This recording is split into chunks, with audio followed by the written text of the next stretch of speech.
Gare du Nord, au petit matin, il arrive incognito. Mis à part les quelques journalistes qui l'accompagnent, il ressemble à un voyageur comme un autre.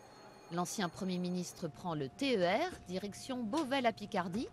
Le candidat Villepin bat la campagne, loin des fastes de la République et des voyages officiels. Un sacré grand écart pour cet homme du sérail. Nous n'avons pas besoin, nous en avons déjà eu, d'un président de gauche, pas besoin non plus d'un président de droite, nous l'avons expérimenté, ou d'un président du centre. Nous avons besoin d'un président de tous les Français. Le combat, c'est d'abord de récolter les 500 signatures nécessaires pour se présenter à l'élection au nom de son parti République solidaire. Ce n'est pas gagné d'avance, sa candidature étant vécue comme une dissidence. Le voici à la mairie de Beauvais, à la pêche au soutien, avec l'énergie et la confiance en soi indispensables à l'exercice. Il semble se contrôler totalement. Oui, il est serein, à mon avis. Peut-être un peu trop. Je vais vous faire une confidence, mais vous ne le répétez à personne. Je n'ai aucun adversaire en politique.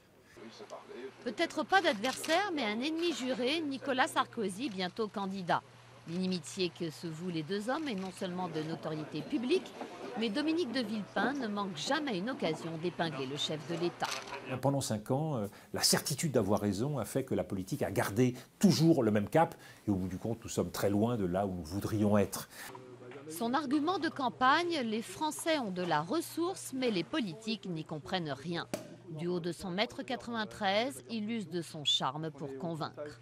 Dominique de Villepin, il a un physique et une carrure qui ne laissent pas indifférent. Et moi, je pense que c'est d'abord ce qui a poussé certaines personnes à s'intéresser à lui. Quand on lui demande pourquoi il souhaite se présenter à la présidentielle alors qu'il a à peine 2% d'intention de vote dans les sondages, il répond qu'il veut partager avec les Français son expérience de 30 ans en politique.